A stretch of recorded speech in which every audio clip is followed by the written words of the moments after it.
Mateus 25. Vamos ler a palavra de Deus. Eu vou ler no telão aqui para facilitar um pouco as versões diferentes que a gente tem na Bíblia Sagrada. Diz assim: o reino dos céus será, pois, semelhante a 10 virgens que pegaram suas candeias e saíram para encontrar-se com o noivo. 5 delas eram insensatas e 5 eram prudentes. As insensatas pegaram suas candeias, mas não levaram o óleo. As prudentes, porém, levaram óleo em vasilhas, junto com as suas candeias. O noivo demorou a chegar e todas ficaram com sono e adormeceram. À meia-noite, ouviu-se um grito: o noivo se aproxima, saiam para encontrá-lo. Então todas as virgens acordaram e prepararam suas candeias. As insensatas disseram às prudentes: dê-nos um pouco do seu óleo, pois as nossas candeias estão se apagando. E elas responderam: não, pois pode ser que não haja o suficiente para nós e para vocês. Vão comprar óleo para vocês. E saindo elas para comprar o óleo, chegou o noivo. As virgens que estavam preparadas entraram com ele para o banquete nupcial. E a porta foi fechada. Mais tarde vieram também as outras e disseram: Senhor, Senhor, abra a porta para nós. Mas ele respondeu: a verdade é que eu não vos conheço. Amém. Vamos orar? Fecha os teus olhos. Pai, obrigado pela tua palavra, obrigado pelo teu Espírito que se manifesta entre nós. Dá-nos mais uma vez esse alimento dos céus, que o nosso coração e a nossa mente se abram, que o teu Espírito faça isso em nós, para que sejamos alimentados com o alimento dos céus. Assim nós oramos em nome de Jesus. Amém. Meus amados irmãos, a Bíblia Sagrada, este livro que nós os cristãos cremos ser a revelação de Deus, a revelação da sua vontade, a revelação de quem Ele é. A Bíblia Sagrada, especialmente no Novo Testamento, ela diz que Jesus Cristo veio trazer um reino, um reinado. Jesus não veio trazer apenas algumas coisas para nós. Ele não veio trazer apenas um ensino. Também ele não veio trazer algumas dicas de como viver uma vida interessante. Jesus não é um psicólogo apenas, que veio entender a mente humana e explicar para a gente. Jesus também não é um coaching. Ele não veio dar alguns bons 10 conselhos para a gente organizar a nossa vida e os nossos objetivos, não. A Bíblia, ela revela Jesus Cristo como Deus vindo visitar o mundo dos homens. Há 2000 anos a história conheceu um ser que foi admirado por uns, odiado por outros, porque a sua palavra era a verdade penetrante nos corações humanos.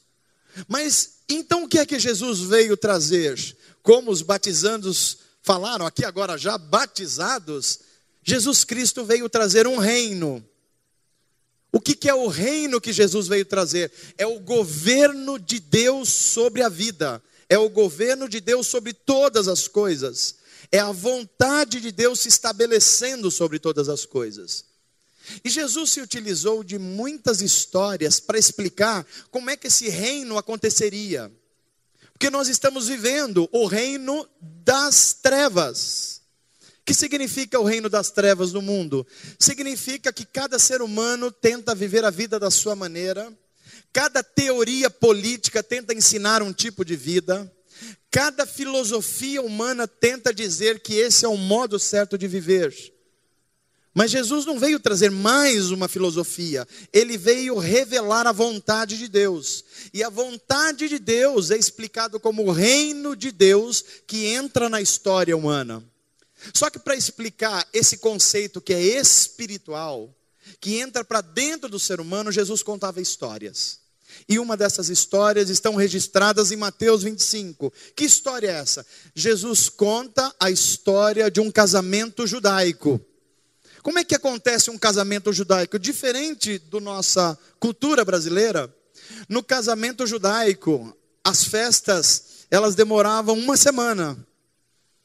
Mas tinha um dia especial, que era o último dia, que acontecia algumas cenas que estão descritas por Mateus 25. A primeira é, o noivo acordava o dia, ele passava o dia com seus amigos, então ele almoçava com eles, fazia um churrascão, bebia com eles, se alegravam, contavam histórias e ficavam esperando até o final do dia. E a noiva?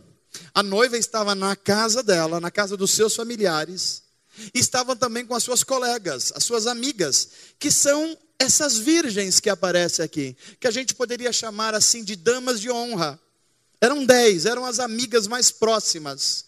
Então, a noiva ficava celebrando o dia na sua casa, e o noivo ficava na casa dele celebrando o dia com os seus amigos. E eles ficavam até a hora que o sol estava para se pôr. Quando chegava nesse momento, o noivo falava, pessoal, eu estou deixando agora a vida de solteiro, e eu vou com vocês agora buscar a minha esposa, a minha noiva. Então o que ele fazia? Ele reunia os amigos, a tarde caindo, comecinho da noite chegando, e a noiva estava lá do outro lado, na expectativa enorme. O que elas faziam? Elas tinham umas tochas, não tinha luz elétrica, 2000 anos atrás, então essas tochas eram alimentadas com óleo, e elas ficavam, quando estava caindo a noite, elas ficavam com aquelas tochas, esperando o noivo vir buscar a noiva. É esse contexto que Jesus está explicando essa história. E o que acontece? Um arauto ia na frente, e quando ele chegava perto da casa da noiva, ele dava um grito, o noivo está chegando. Só que os casamentos judaicos, a noiva sempre esperava o noivo chegar no finalzinho da tarde. Ainda estava quase de dia, quase de noite. Então elas estavam com as suas lamparinas acesas, todo mundo na expectativa. Mas Mateus diz na nossa história que o noivo atrasou. O noivo não chegou naquele momento que eles estavam esperando. E elas ficaram com as lamparinas acesas, mas foi dando muito sono. Foram ficando cansadas. E aí chegou um momento que elas não aguentaram, foram todas dormir. E as lamparinas ficaram acesas. E o noivo vai demorando, mas quando dá meia-noite, ouve-se um grito, o noivo está chegando. E o que elas fazem? Todas as 10 que estão do lado da noiva acordam. Elas acordam e falam, o noivo chegou. Vamos pegar as nossas lamparinas. Vamos nos encontrar com o noivo. Só que Mateus relata que 5 delas olham para suas lamparinas e a tocha já está se apagando. E as outras 5 não, a tocha está viva, está nas mãos, estamos prontas para receber o noivo. Então aqui nós começamos a perceber que Jesus está querendo mostrar para a gente que há um contraste de 2 tipos de vida. Mas espere até o momento, a história continua. Então as damas insensatas olham para aquelas que têm a lâmpada acesa e diz assim, a nossa está se apagando, o que é que a gente faz? Dá-nos da de vocês também, para que a gente possa receber o noivo. E as damas, ou as virgens prudentes falam, olha só, nós estávamos com as nossas acesas, mas nós temos um barrilzinho de óleo aqui, porque a gente sabia que podia alguma coisa atrasar, então nós temos uma reserva de combustível. E as que estão do lado de cá dizem assim, então empresta para a gente esse combustível, para que a gente vá junto receber o noivo. E elas dizem, não é possível, se a gente emprestar para vocês, somos nós que vamos ficar sem. Então eu sugiro a vocês, vão comprar no mercado, vão lá no mercado. E elas vão, porque as tochas apagaram. Só que enquanto elas estão no mercado comprando, chega o noivo, chega a sua comitiva, chegam os seus amigos contentes, e a noiva está lá e só tem as 5 damas que tinham reserva de combustível. O noivo recebe a sua esposa com grande alegria e fala assim: vocês estão prontas? Estamos, então vamos celebrar no banquete. E eles retornam para o seu palácio, e lá as 5 damas entram, a noiva entra, o noivo entra, e Mateus relata assim: e a porta se fecha. Acabou um espaço da vida, uma história de vida, passou-se a régua numa situação. E aí Jesus conclui esse ensino de uma forma impressionante, porque as palavras de Jesus vai dizer que as moças que não tinham combustível, elas correm para o palácio e batem a porta, e ficam batendo: abra-nos a porta, nós queremos participar do banquete também, do casamento. Só que o noivo ouve lá de dentro, abre um pouquinho pela frecha, olha e diz assim: quem são vocês? Eu não conheço vocês. E Jesus conclui essa história dizendo assim: fiquem vigilantes, fiquem com a mente alerta, porque o dia e a hora que o noivo virá, vocês não saibam. Então vivam uma vida em vigilância e tenham combustível, porque se ele atrasar um pouquinho, vocês continuarão esperando para que vocês estejam também no banquete.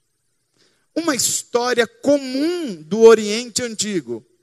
Mas essa história, ela nos traz alguns ensinamentos que eu quero falar em alguns minutos para você. Jesus não está contando essa história à toa. O que Jesus está dizendo é que há 2 tipos de vida. Um tipo de vida que é gente prudente, gente que lê a história, gente que percebe a mudança do que está acontecendo, gente que olha o mundo através das Escrituras. Eles sabem que algo está acontecendo, eles sabem que um novo mundo de Deus virá. Eles sabem que o Rei Jesus Cristo vai retornar, e que tem muita gente achando que ele não virá mais, ou que ele está muito atrasado. Mas esse tipo de vida é um tipo de vida que não só tem combustível para manter a luz da vida acesa, mas é um tipo de vida que alimenta combustível, guarda combustível espiritual, porque se o noivo atrasar, tem combustível para mais tempo, para manter a lamparina acesa. Isso é um tipo de vida. Mas tem um tipo de vida insensato. Que vida é essa? E é isso que eu queria compartilhar com 5 lições da vida prudente e da vida insensata. A primeira coisa que Jesus nos ensina é que a vida das pessoas, elas parecem muito iguais na maior parte do tempo. A vida do cristão e a vida do não cristão, em muitos momentos ela é muito parecida. A vida do que é justo e do que é injusto, em muitos momentos ela é muito parecida. A vida das pessoas que amam a verdade e aquelas que são dadas à mentira, parece que em muitos momentos elas são parecidas também. Mas em nem todos os momentos.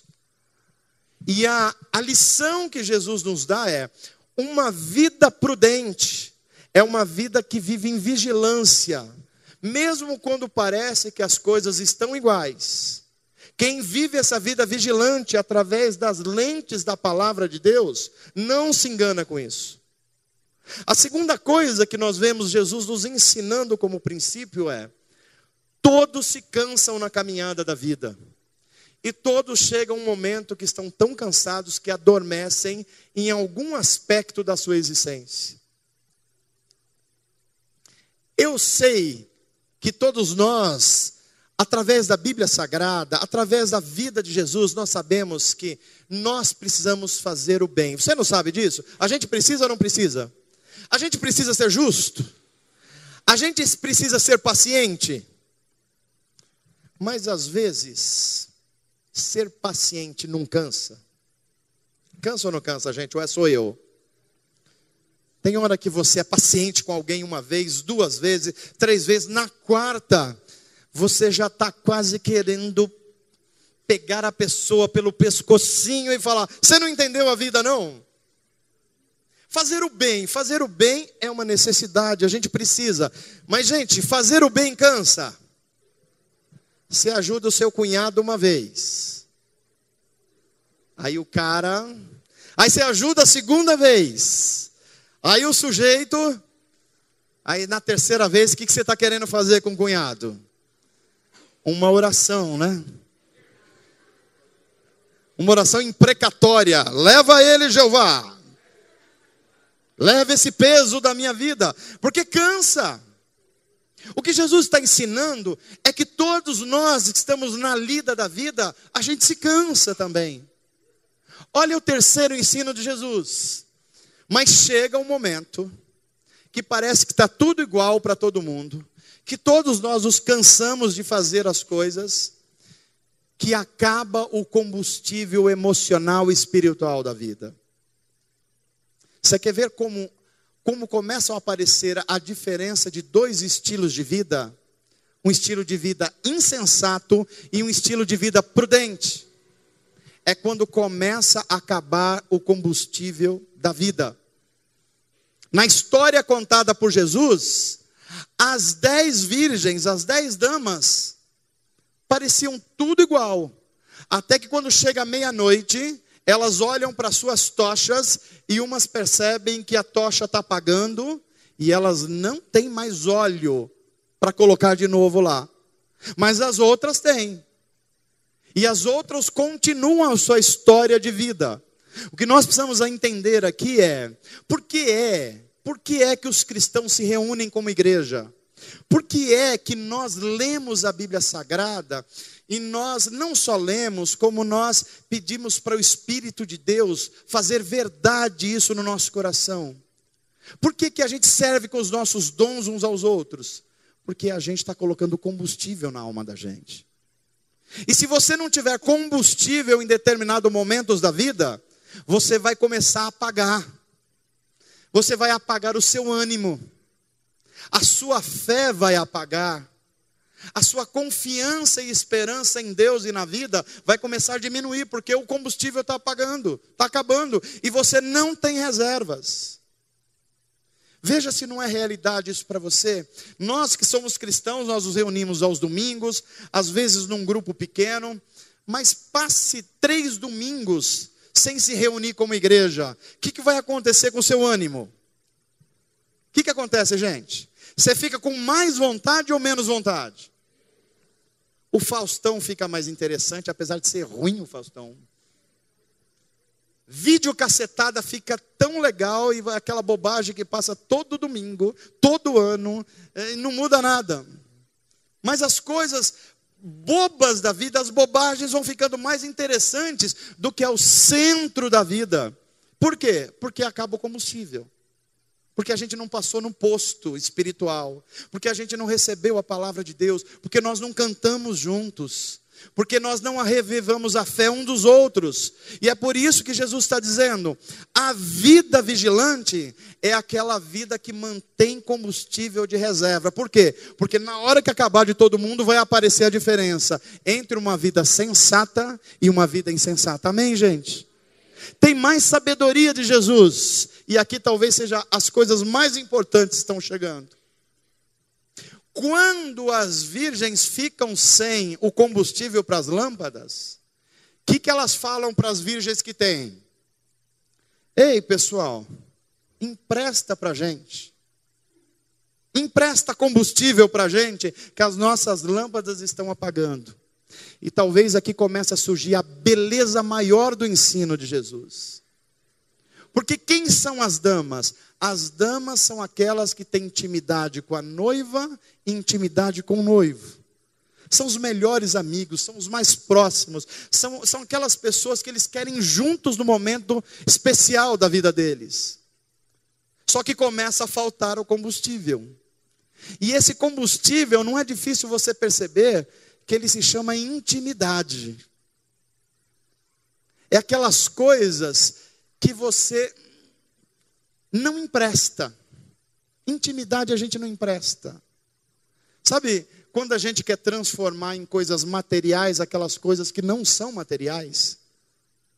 Por exemplo, a idoneidade de uma pessoa, você não empresta isso.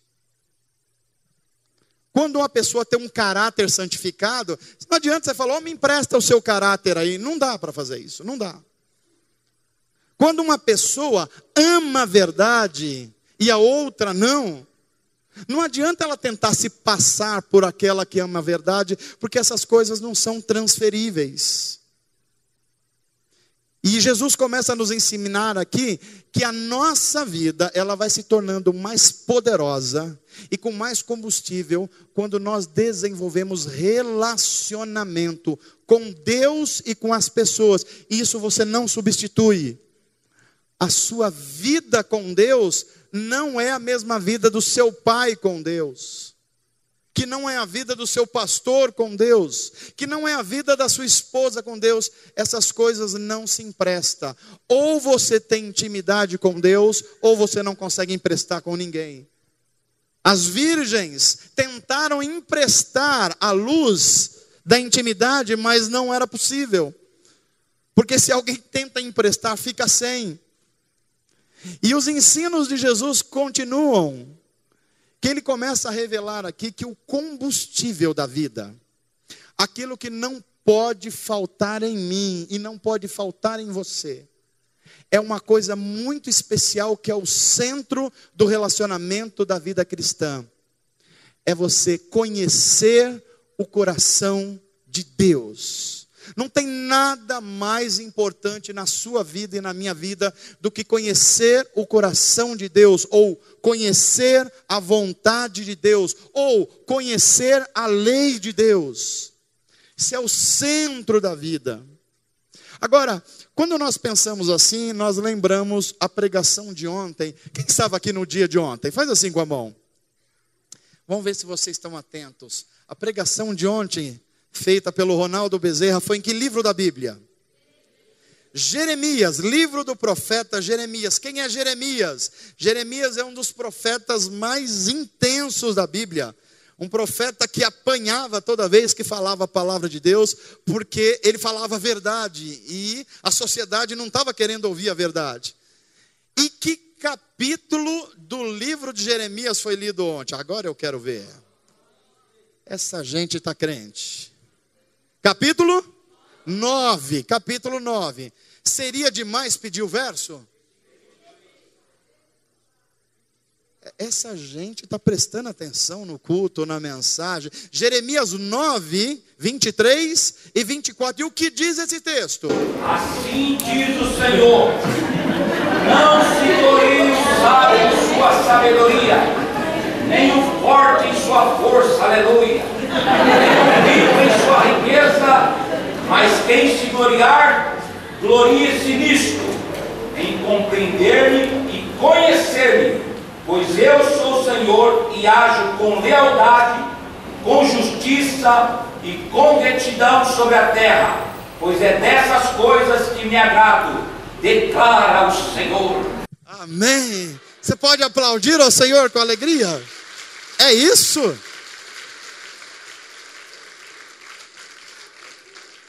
Profeta Jeremias, a boca de Deus falando através desse homem, ele fala essa palavra. Na versão que eu vou ler aqui, olha, preste bem atenção. Assim diz o Senhor, que o sábio não se orgulhe na sua sabedoria. O centro da vida nem é sabedoria humana. Porque o que a Bíblia está dizendo, não se glorie nisso. Porque sabedoria não resolve o problema do ser humano. Ela ajuda, mas não resolve. O texto continua assim: nem se glorie o poderoso no seu poder. Poder vai embora. Se você pensar, quem mandava no Brasil há 4 anos atrás já não está mais lá. Quem está hoje, daqui a 2, 3 anos, já não está mais lá. O homem mais poderoso do Brasil há 2, 3 anos atrás está na cadeia. Por quê? Porque o poder, ele engana. Ele poder causa uma falsa impressão de que nós estamos no domínio da vida, mas nós não estamos. Deus está no domínio da vida, e todos os reis, todos os governos, todos os poderes estão na mão do Deus que é onipotente sobre todas as coisas. Mas o texto de Jeremias diz assim: não se glorie também o rico na sua... Pois é.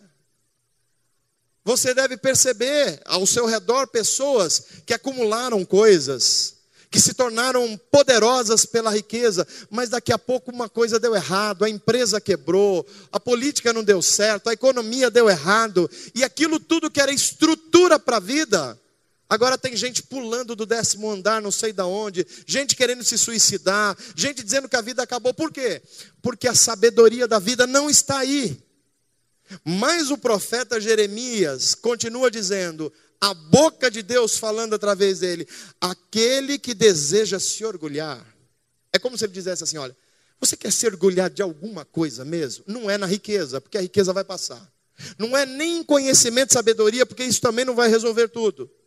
Não é nem mesmo na questão das riquezas, porque isso vai embora. Você quer mesmo criar uma estrutura para a sua vida, uma vida sensata, uma vida com raízes? Então ele diz assim, nas palavras de Deus para nós: aquele que deseja se orgulhar, que se orgulhe somente disto. Disto o quê? De conhecer o meu coração, diz o Senhor. De conhecer a minha intimidade, diz o Senhor. E por quê? Porque eu vou mostrar a você o meu amor leal, eu vou mostrar a minha justiça e uma vida de retidão na terra. Isso é o que me agrada, diz o Senhor dos Exércitos. Não é poderoso isso? Não é poderoso isso? Agora, as últimas palavras das minhas mensagens, tem um lugar na Bíblia que deixa isso muito claro. Eu sei que você me ouviu e falou: pastor, eu entendi. Não é a riqueza, não é o poder e nem mesmo a sabedoria. É conhecer o coração de Deus. Mas o que é isso? A Bíblia Sagrada trata com uma clareza isso no Salmo 1, que deixa a gente atordoado. Quer ver? Eu queria repetir com vocês aqui o Salmo 1 que a gente conhece. Vamos repetir o Salmo 1? Vamos lá? Bem-aventurado o homem, o ser humano que... Não, tem poucos cristãos aqui. Não ouvi a Bíblia Sagrada. Deixa eu ver de novo aqui. O Salmo 1 diz o quê? Bem-aventurado o homem... Segundo o quê? Primeira informação. Amar o coração de Deus, conhecer o coração de Deus, significa você evitar uma coisa. Não andar segundo o conselho de perversos. Muita gente bateu num muro de frente da vida porque ouviu conselho de gente que perverte a vida. Gente que dá outro destino para a vida. Faça isso que vai dar certo. Então, o primeiro segredo de uma vida de sensatez, uma vida que percebe Deus atuando no mundo, é: não ande segundo o conselho de gente que não conhece a Deus. Amém? Entendeu a primeira coisa? O que diz a sequência do Salmo? Não? Bem-aventurado ou feliz aquele que evita deter-se no caminho dos pecadores. Caminho aqui significa estilo de vida. Tem muita gente tentando imitar estilo de vidas de gente que parece bem-sucedida. E o que a Bíblia está dizendo, isso aí vai passar. Isso é enganoso. Uma hora ou outra chega um escândalo e a pessoa deixa do hall da fama. Uma hora chega uma denúncia, acaba com a pessoa. Não imite pessoas assim. Não imite os caminhos que ela está trilhando. Porque isso é absolutamente viver uma vida insensata. Terceira coisa que diz o Salmo 1. O que mais diz? Feliz é aquele que evita juntar-se à roda dos zombadores. O que a Bíblia está dizendo é: não fique perto de pessoas que zombam de Deus. Não é pessoas que faz piadas da religião, não é isso que a Bíblia está dizendo. É gente que chama o mal de bem. e o bem de mal. É isso. É gente que mistura a verdade com a mentira, que trata a verdade e a mentira de acordo com a conveniência da vida. Fique longe desse ambiente. A Bíblia vai dizer através das palavras de Paulo, de Deus não se zomba. Olha os zombadores. Tudo aquilo que o homem plantar, isso ele vai colher. Não fique perto de pessoas que estão plantando mal, porque quando ele colher o mal, vai afetar você também. Não fique perto de pessoas que fizeram da vida uma mentira, porque quando ele colher essa mentira, vai afetar você também. Não fique perto de pessoas que zombem de Deus e que não se arrependem, porque eles estão vivendo uma vida insensata. E tudo aquilo que eles plantarem, um dia eles vão colher. Agora olha a beleza da segunda parte. Quem é feliz? Feliz é aquele que não anda segundo conselhos dos ímpios, não se detém no caminho dos pecadores, não se ajunta à roda de escarnecedores. Mas antes, eles têm o seu prazer, eles se dedicam a conhecer o coração de Deus. Amém, gente? A palavra do Salmo, antes eles têm o seu prazer na lei do...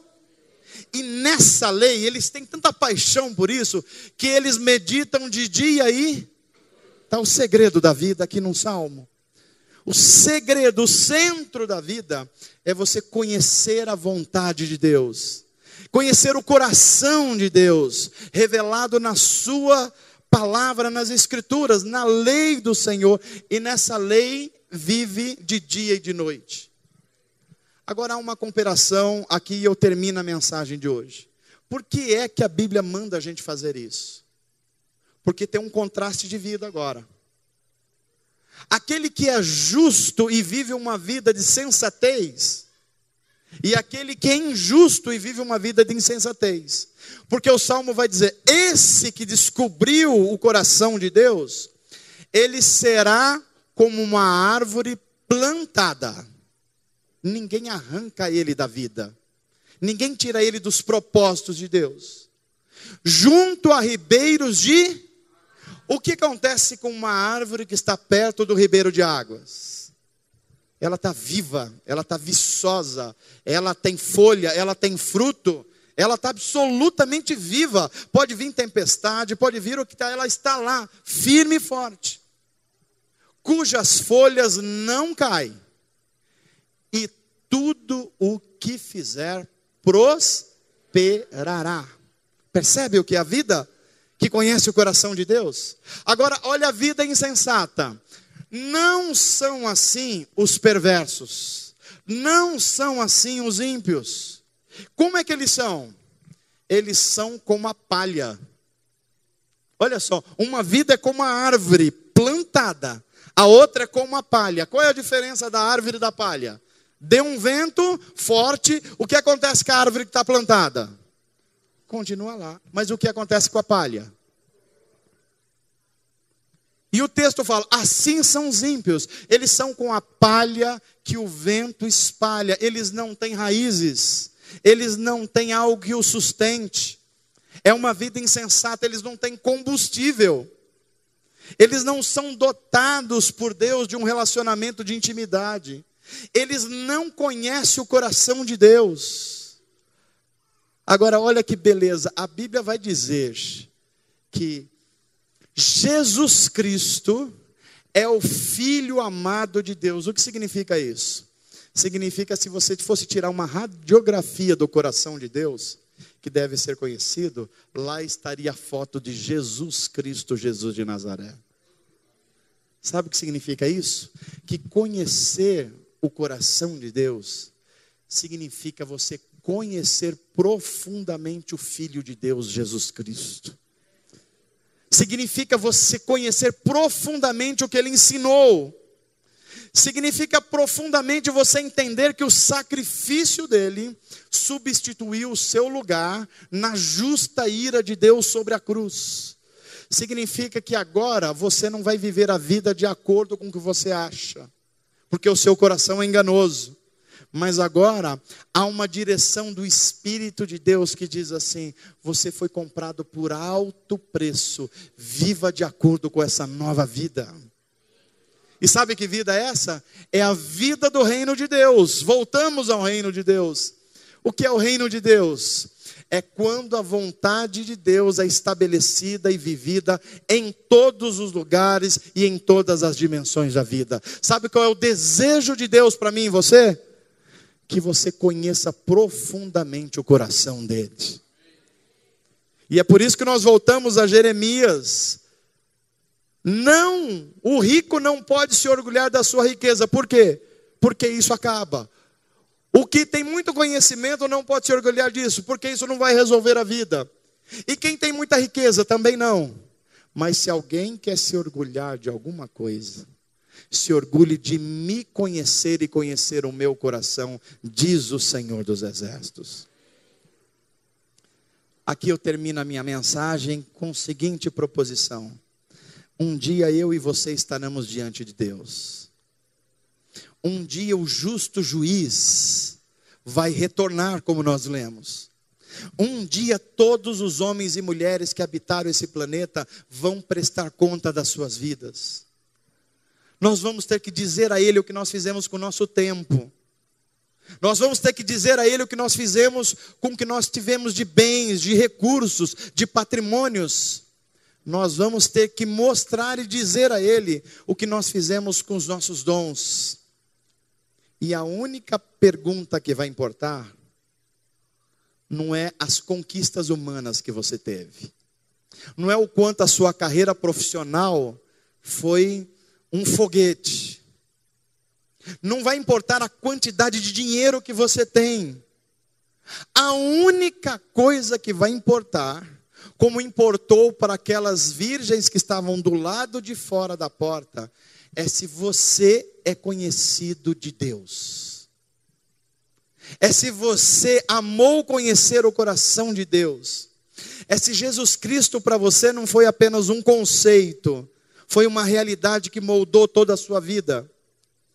Eu fico imaginando quando as portas da eternidade se abrirem e Deus olhar para mim, para você, o que será que Ele vai falar? Eu nunca vi você. Você nunca andou comigo. Não, mas Deus, eu falava no seu nome. Sim, um monte de gente falava no meu nome, mas não me conhecia intimamente. Lembra no Mateus 25? Que Jesus fala assim: eu estive preso e vocês não foram me visitar. Eu tive sede e vocês não me deram de beber. Eu estive no frio de São Paulo e vocês nunca me deram roupa. Em outras palavras, eu não conheço vocês. Vocês não procuraram conhecer o meu coração. Mas há outros em que Deus vai olhar e olhar de novo, e Deus vai sorrir e falar assim: eu conheço você. E você me conhece também. Porque quando eu tive frio, você me trouxe o agasalho. Quando eu tive fome, você me serviu. Quando eu tive solidão, você veio, esteve comigo e orou junto. Você conhece o meu Filho Jesus Cristo. Você entendeu que o seu lugar era na cruz, mas alguém que é justo foi na cruz, no seu lugar. E é por isso que agora que você está vivo, e agora eu chamo você, vem para o banquete, agora nós vamos celebrar para a eternidade. Amém, gente? O centro da vida é você conhecer o coração de Deus. E conhecer o coração de Deus é você amar a Jesus Cristo sobre todas as coisas. Não vai importar o seu dom, não vai importar suas realizações, mas vai importar se você é conhecido de Deus. Porque o mesmo texto de Mateus vai nos dizer assim: muitos chegarão diante do Senhor e falarão assim: Senhor, no teu nome nós falamos línguas estranhas. No teu nome nós profetizamos. No teu nome nós expulsamos demônios. No teu nome nós fizemos muitos milagres no show da fé e na televisão. Mas Jesus olhará para eles e diz assim: eu não conheço vocês. Vocês manipularam poderes espirituais. Vocês se serviram da boa consciência das pessoas. Vocês sugestionaram as pessoas, mas vocês não tinham relacionamento comigo. Vocês construíram impérios pessoais que nada tem a ver comigo. Vocês não foram íntimos de mim. Vocês não amaram Jesus Cristo. Vocês não viveram como Ele. Então, apartai-vos de mim, que eu não vos conheço. Mas talvez chegue alguns, até com medo, até com simplicidade, fala: Senhor, igual aquela pessoa que entrou no templo para orar, tem misericórdia de mim, Senhor. E batendo no peito eu falo: eu nem mereço nada, eu me aproximo com temor. E para esse Jesus vai dizer assim: levanta a cabeça, porque você me conheceu. As tuas orações eu ouvi, eu estava lá. As madrugadas que você orou, quando você dedicou a sua vida ao meu reino, você estava dedicando a mim, eu conheço você. Quando você estava na universidade, enquanto todos achavam que era ser fora da moda, você entendeu que o que era moda de verdade era conhecer o coração de Deus. Vem, eu conheço você, vem para o reino do teu Senhor, o banquete está aberto para você. Amém, gente? Nós vamos buscar conhecer o coração de Deus. Jesus Cristo vai ser de fato o centro da nossa vida. Se assim é, disse o Senhor: se você for se orgulhar, não se orgulhe da sabedoria, não se orgulhe da riqueza, não se orgulhe de qualquer poder, mas se orgulhe de ser conhecido de Deus, e de amar o coração de Deus, e de fazer de Jesus Cristo o centro da sua vida. Que Deus te abençoe, que Deus te conduza, que a cruz de Cristo seja o centro da sua vida, e o centro da sua história.